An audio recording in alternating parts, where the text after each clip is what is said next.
So guys, there's just one thing I want to talk about, and I want your guys' opinion on this because I don't. Maybe I'm just a little bit salty about this, but let me know what you guys think.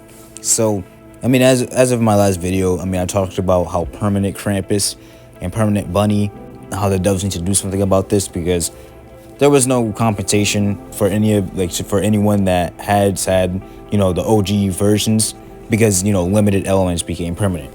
Now the devs ended up addressing this and said that only those who bought the permanent Krampus bundle will be getting some compensation.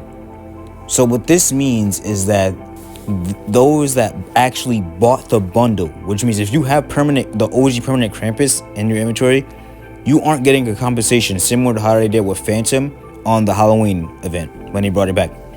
Now there's two reasons why I don't like this. Because one, they never addressed permanent Bunny. They only addressed permanent Krampus, which means Bunny's not getting a single bit of compensation. Like, as far as I know, Bunny's not getting a single bit of compensation. So if you have permanent Bunny, you just have it. That's it. Two, to those who spent like 11 or 12 Kisunes on OG permanent Krampus or however much value it was, that means we aren't getting any compensation. So if you're like me and you have it but you never bought the bundle, you're not getting any compensation. You probably just lost your value, like a bunch of value, because I know this thing was like extremely rare. It is still extremely rare.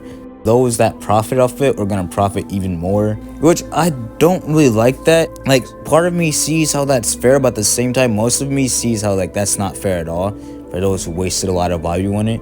I genuinely think that those who just have permanent Krampus in their inventory, they should get the compensation because they traded for it or they either used it. Like, to those who used permanent Krampus or have it in their inventory, they should be the ones that get compensation, not to those who bought the bundle.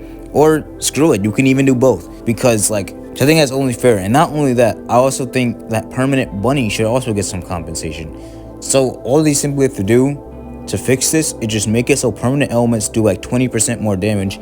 That way there's a difference, so permanent Bunny and permanent Krampus are actually different. There aren't just replicas of the normal versions. But what do you guys think about this? I personally don't like how they address this, but I don't know, maybe I'm a little salty, but what do you guys think?